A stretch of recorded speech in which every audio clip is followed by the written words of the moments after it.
నమస్కారం. నిజామాబాద్ నగర పాలక సంస్థ ఎన్నికల పోలింగ్ ప్రశాంతంగా ముగిసినా అసలు పొలిటికల్ హీట్ మాత్రం ఇప్పుడే మొదలైంది.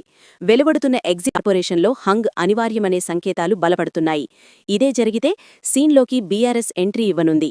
పరిమిత స్థానాలతోనే అయినా గులాబీ పార్టీ కింగ్ మేకర్గా అవతరించే అవకాశాలు పుష్కలంగా కనిపిస్తున్నాయి. దీంతో ఇప్పుడు అందరి దృష్టి బీఆర్ఎస్ అధిష్టానం తీసుకునే అంతిమ నిర్ణయంపైనే పడింది.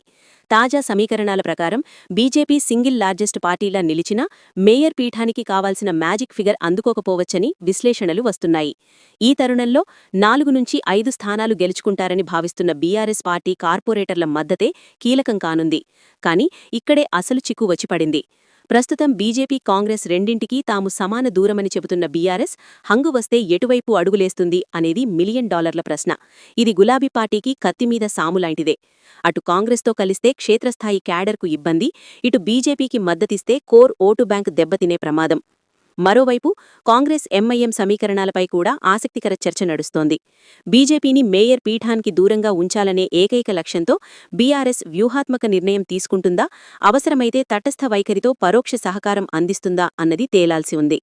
మొత్తానికి నిజామాబాద్ పొలిటికల్ చౌరస్తాలో కారు ఏ దారి పడుతుందనేది ఫలితాలు వచ్చేవరకు, ఆ మాటకొస్తే చివరి నిమిషం వరకు సస్పెన్స్ థ్రిల్లరే.